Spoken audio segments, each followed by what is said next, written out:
mais uma aula ao vivo de atualidades Descomplica. Eu e Pelizari hoje resolvemos fazer uma aula de atualidades baseada numa reportagem que saiu hoje, caderno Ilustrada da Folha de São Paulo. O título é Trilho Sem Fim.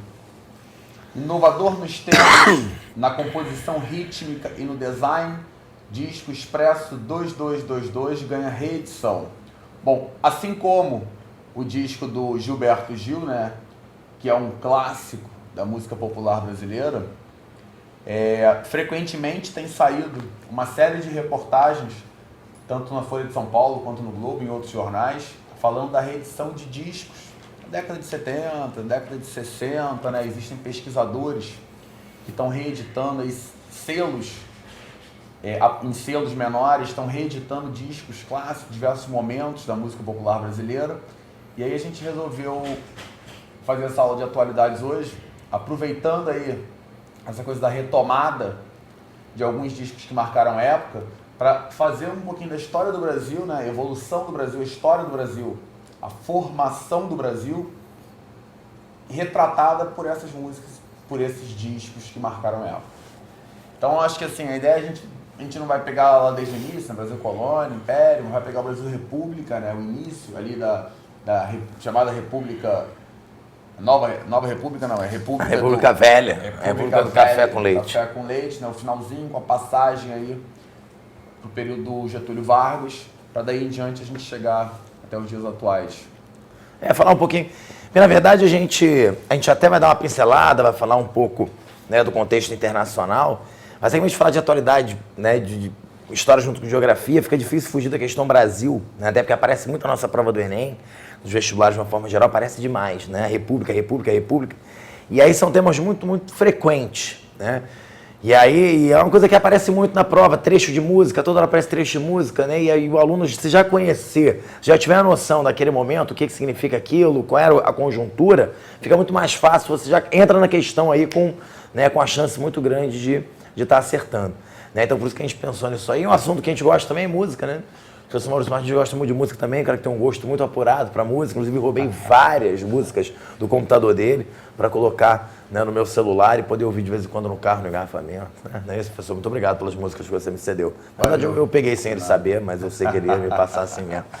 Mas aí, vamos lá. Então, a gente começou pensando, você entende 3 momentos. Primeiro, a gente chegar nos dias de hoje, para a gente fazer um debate aí, ver qual é a impressão que vocês têm sobre a música hoje, o papel da música dentro da política brasileira e tal. Mas, primeiro momento, a gente pensou naquela época do Getúlio Vargas, final da República Velha, né, aquele momento ali onde você tinha aquele controle político muito grande, aquele dirigismo, voto de cabresto, coronelismo.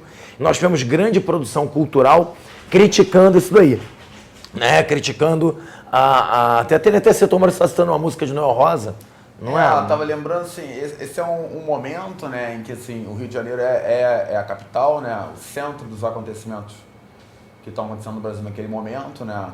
Noel Rosa, um garoto de classe média, estudou no Colégio de São Bento, colégio tradicional aqui do Rio de Janeiro, foi fazer a faculdade de Medicina e abandonou no 2º ano para se dedicar ao samba.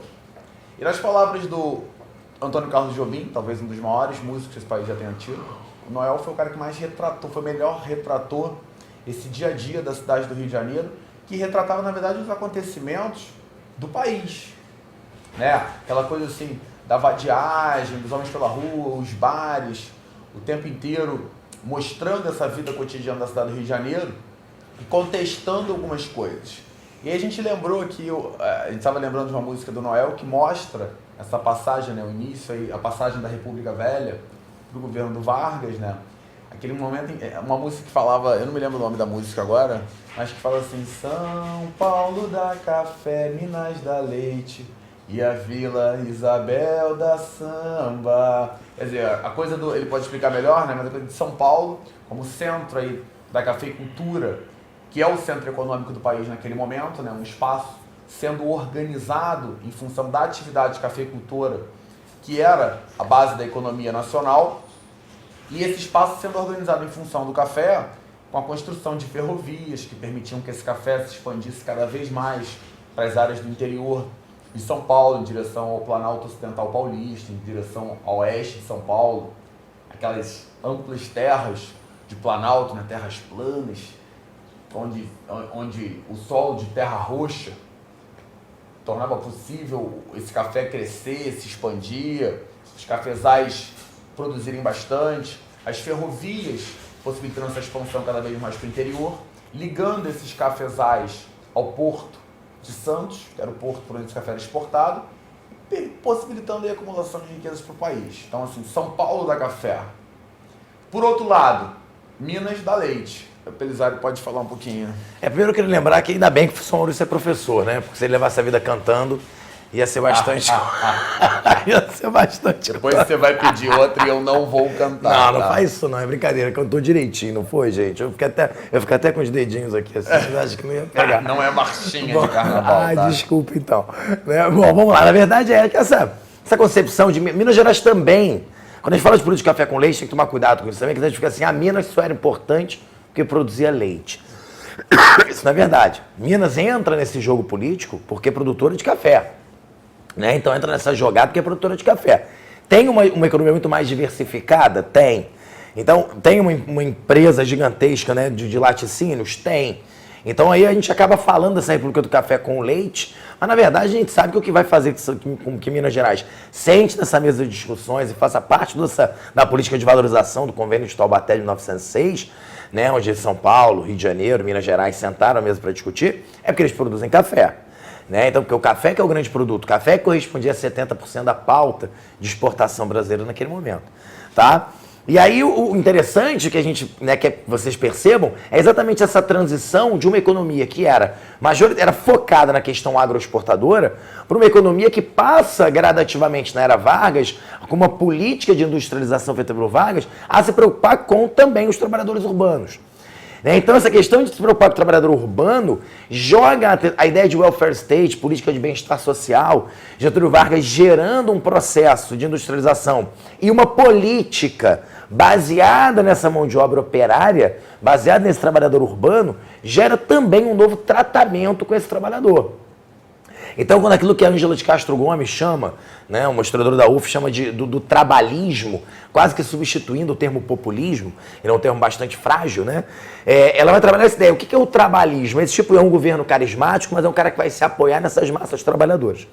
Então, a partir do momento que o Getúlio Vargas cria uma legislação trabalhista, a CLT, que de fato vai cobrir esse trabalhador, vai melhorar, vai trazer boas condições de vida para esse trabalhador, vai gerando essa política de bem-estar social nos centros urbanos, um êxodo rural muito grande acontece, você tem um crescimento, um processo de urbanização, né, esse professor? O próprio termo urbanização é o crescimento da população urbana, não é isso, por definição? A população urbana cresce mais do que a população rural. Ah, legal. Então esse processo de urbanização acontece... Atenção a esse conceito, né, gente? Urbanização é quando a população urbana, que vive em áreas urbanas, cresce mais do que a população rural, né?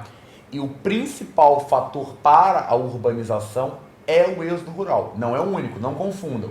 O êxodo rural é migração do campo para a cidade, que colabora para as áreas urbanas crescerem, mas não é sinônimo de urbanização. Além do êxodo rural, tem o próprio crescimento natural da população, né, que tem filhos, tem a chegada de imigrantes. Então, assim, essa urbanização no Brasil naquele momento está baseada principalmente no êxodo rural, mas também tem levas de imigrantes chegando ao Brasil, né? Um crescimento natural ainda muito grande da população nas áreas urbanas, né? Os métodos contraceptivos muito pouco difundidos, as famílias muito amplas, pais e mães com muitos filhos. Então, tudo isso contribui para a população urbana crescer muito mais do que a rural.